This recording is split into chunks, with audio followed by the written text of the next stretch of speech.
مشكلة الجيل بتاعنا انه حرفيا بقى عمال بيجري رايح فين او بيجري من ايه، هو ما بقاش عارف. هو المفروض انه يجري، هو شايف الناس بتجري فيلا هنجري معاهم.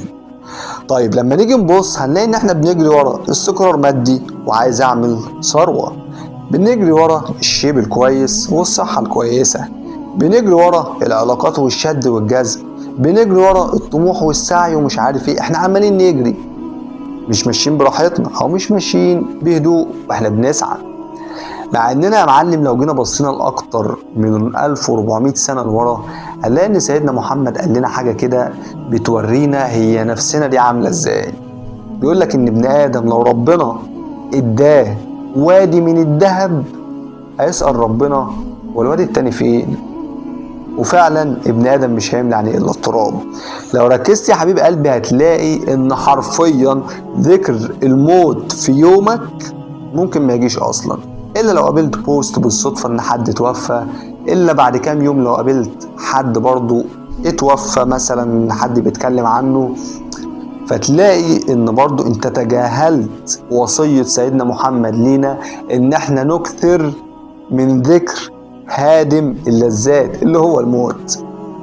طيب لما نيجي نبص يا حبيب قلبي في سورة الملك هنلاقي ان ربنا بيقول لنا فامشوا في مناكبها وكلوا من رزقه واليه النشور. هو ما قالش فجروا في مناكبها، هو قال لنا امشوا بالراحة وكل حاجة هتعرف توصل لها.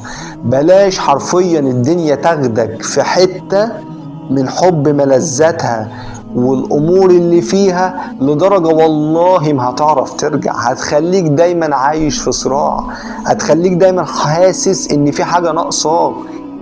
خليك فاهم ان الدنيا ما هي الا متاع الغرور.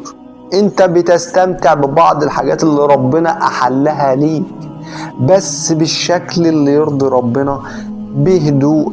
ربنا لما قال لك وسارعوا ما قالكش سارعوا في متاع الدنيا، قال لك وسارعوا الى مغفرة من الله.